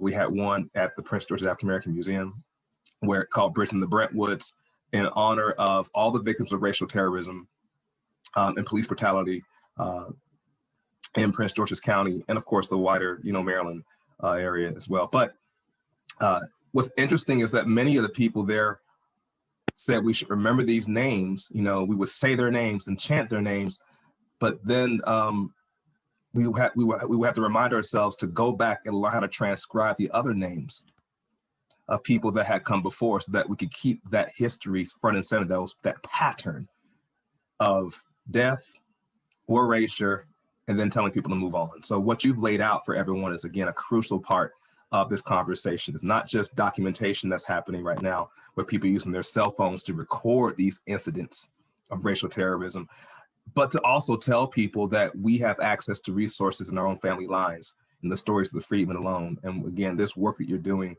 for the Quint is so crucial. So again, thank you so much for what you're doing. Has that question come through? I'm sorry, did I cut you off?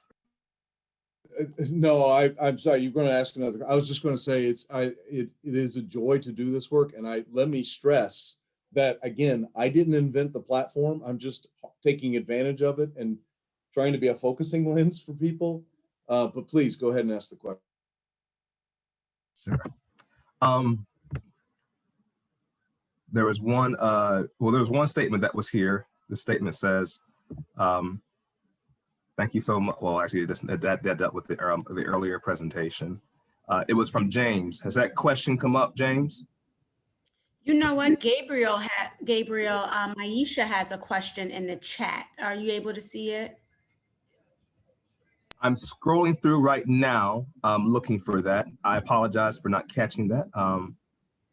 And so does Mark. I think Mark Deisler also had a question. If you don't see them, I can actually read them out. Please do. I'll appreciate that. Would you read them out for me? I think. Well, I'm sorry for jumping in.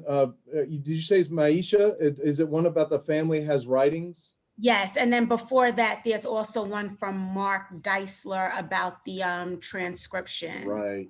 Yeah. So yeah, no, I see both of them. So Maisha, I'll answer yours first. So as far as I know, the transcription platform that the Smithsonian operates, which yes, does the Freedmen Bureau, but a whole lot more other things, isn't open to the public to submit like a family archive of writings. But, and here's the but, so they're working with the institution museums in the Smithsonian Institution. But you should probably I would think, reach out to the National Museum of African American History and Culture. Not that they're going to take those writings in, but they would be, I think, a really great resource for maybe trying to answer that question about how things could be. Do there exist parallel platforms, or just even making the point that I would love for people to help me transcribe these. That might put some interesting, I don't want to say pressure, but make them aware of a desire, a hunger, a need to sort of like, spread the work, share the wealth, as it were. So they don't, at this point, they're not taking in writings like that, as far as I know. But you can be in touch with them, and I can. I'll have to go look for the email, but I can put you in touch with the people I've worked with over the years. That Doug Rimley, Laura Cole, and Camilla Stinnett are their names. I'll try to find those in just a second. And then for Mark, so you don't have to. There doesn't have to be a Transcribe-a-thon for you to transcribe. You can just go, as I said, and you can just start going yourself. The beautiful thing about a Transcribe-a-thon, as I said, is that you kind of create community. But let me tell you, if you go to the page, if you go to the National Museum of African American History and Culture and look up their initiatives, it's under Explore and Initiatives, and it says Freedmen Bureau. It should come up. If you hit Explore, you should see something about the Freedmen's Bureau. I'll just put this in real quick. How about that? Into the chat.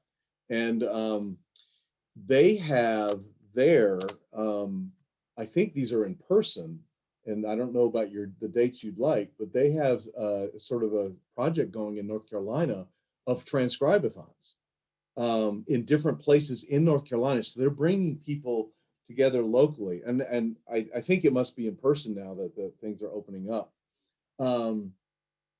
So that's a place you could look to. And let me say, this is a point of I'm really proud of this. So my connection to the Transcribe-a-thon really came about because of a conversation with Dr. Renee Ader, who's a public scholar now, but at the time was a faculty member in my department. And she and I are very good friends. We went through the graduate program together, and we were just talking. This was before the museum opened. It was right around the time the museum opened. And she just mentioned to me that her friend Laura Cole, who's going to be working there or was working there, was associated with this Freedmen Bureau transcription project. I went, what? And then I said to her, said, we should have a Transcribe-a-thon in the Collaboratory. And so we worked in early days with the 3 people I mentioned with the museum. And here's the thing I love. I mean, it really humbles me. We were the first ever Transcribe-a-thon for that museum and for ourselves, and to think from that, you know, how it spread like wildfire. It's just such a joy. So you can definitely get in there, Mark, and on your own, but you may be able to pick one up pretty easily. So, and I see that people are posting a lot of great resources. Yeah, sorry. We're over time at this point, but I'll keep going. And again, what you're going to, for anyone that wants to learn more, of course, they can contact you as well in order to get more further resources or questions answered more in depth that weren't able to be answered today. Correct on that? You got muted. I'm so sorry.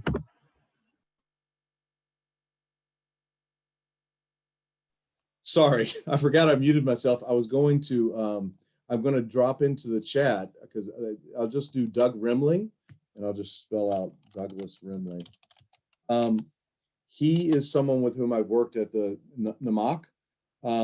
So those of you who are interested in reaching out to someone there who's specifically focused on the Freedmen Bureau records and transcription, he'd be a great person. I've worked with him like on 3 or 4 different Transcribe-a-thons. Yeah, please do. There's going to be a survey at the end of this. Please fill it out. It's a way for us to be further in touch with you all.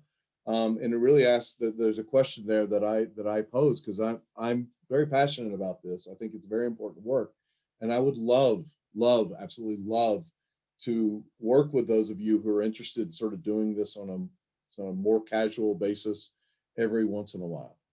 So please do take the time to take that survey. Again, I guess I'm probably going to say on behalf of everyone else whose names are, who you just see their names, but I don't know. Pierre, are you going to come on and allow people to say hi? I mean, so Cassie Dua and Sabria Hassan and Terry Taylor and, Dr. Bonner, of course, and Chanel Compton and the incomparable Gabriel Greaves, and Samuel, who's hiding behind his the Mansa Collabs logo. But just, this has been an amazing group to work with. I'm going to be quiet because Thank you, everybody. Yes. Thank you so much, Quint. It's just a fabulous programming around your work that you've been doing for such a long time. I'm glad we were able to build upon that work with the collaboration with our community partners. I want to thank the amazing, as he said, amazing work done by Gabriel. So poised, so calm, so knowledgeable, just brilliant. And but before we close, we have a few folks who've been part of the team, and we'd love for them to say a few words. Yeah. I believe the community is the home we build together, and this event would not be what it is today and what it will be in the future without the kind of work the kind of willingness to collaborate and build. So I'd like the representative from the Reginald Lewis Museum, Terry, would you kindly say a few words about your organization? Hi, I'm Jacqueline Bullock. I'm the Director of Interpretation, Collections, and Education at the Lewis Museum. And we are just so happy to be part of this event as part of our Juneteenth programming. So thank you so much for having us as a partner, and we look forward to partnering in the future. Wonderful. It's a joy. It's been a joy. Thank you. Could we have Cassie from the University of Maryland Black Alumni Association say a few words? Thank you, Pierre. I wanted to say thank you so very much for allowing University of Maryland Black Alumni to partner with you all. This event was amazing. From beginning to end, it was super engaging, super informative. I hope that the audience enjoyed it as much as we did, and that they learned a little something today on Juneteenth. I do want to wish everyone a happy Juneteenth. And as we talked about earlier, I hope we keep the momentum of Juneteenth going. I'm definitely excited that it's being federally recognized, but I am cautiously optimistic in the same way that Gabriel and Dr. Bonner mentioned, just because I don't want it to be commercialized, right? So I do urge us all to continue the sentiment and to sustain the passion for celebrating Juneteenth in its true meaning. On behalf of the University of Maryland Black Alumni Association, I would like to say thank you once again, and I hope everyone enjoys the rest of their Juneteenth. Thank you so much, so much. So to two folks who've been behind, two colleagues who've been operating behind the scenes from beginning to end, I'd like to invite Sabria to share a few words about this event and your thoughts. Hello, everyone. My name is Sabria, and I am the Director of Programs for the Banneker-Douglass Museum. And I'm also a proud member of UMBA, the University of Maryland Black Alumni Association. And I just want to say thank you. This program has exceeded my expectations, just with planning, with Pierre, Quint, Gabriel, Samuel. It's been an honor. And I'm excited for the future. And then I just want to say, if you do decide to spend money today, please, spend with Black-owned vendors. If you're purchasing Juneteenth paraphernalia, do your diligence in making sure that you're purchasing it from Black-owned vendors as well. And happy Juneteenth, and I'm excited about the future again. Fantastic. It's been wonderful working with you, Sabria. And there's no doubt in my mind that we'll continue to work with all of the organizations, with you in particular, and all the organizations that have been part of this event. And last but not least is Mr. Samuel Surafel, CEO of Mansa Collabs, who is our technology platform. If there was a way for us to somehow pass on the kind of applause so we can hear it, I would love it. Samuel has been instrumental in making this vision work. Because in the midst of COVID, when we started, there's no possibility for us to meet in person. And because of the work he had already done for a number of his clients, including the Gateway CDC during last summer and in the winter, in support of the artists in the Gateway Art District, he stepped up and he made this work, the platform and the planning and his ideas about culture. So Samuel, could you share a few words about your vision and your commitment to this event? Yeah, thank you so much, Pierre, and all the other program partners for a wonderful event. On this very great day to celebrate freedom. Here with Mansa Collabs and Jelly Geo, we're always looking at ways of supporting through technology or business support. Anything that can help connect conversations and foster collaboration to do innovative work like this. And so we're just honored to support and look forward to the continued efforts from all of you, and humbled to have been a part of such great knowledge and expertise on this subject. So thank you very much, everyone, and have a great rest of the Juneteenth. Thank you. And just to close us out, Dr. Bonner, This has been really a beautiful program. I'm hoping that we can continue to, support the work that you're doing, and I know you'll continue to support the community that you serve. Could you say a few words before we wrap up? And thank the audience for us. Yeah, no, yeah, absolutely. I again, thanks to all of y'all for doing this work to put this together. It's incredible to see this many different organizations working together to make a product, produce something. And thanks to everybody for taking time out of this Saturday to do some thinking about the past. So I was glad to be here. Fantastic. So on behalf of the team, I'd like to say goodbye and happy Juneteenth. This is a celebration. Let's keep the energy going and be wise in how we operate in the world when it comes to commerce. Thank you. Samuel?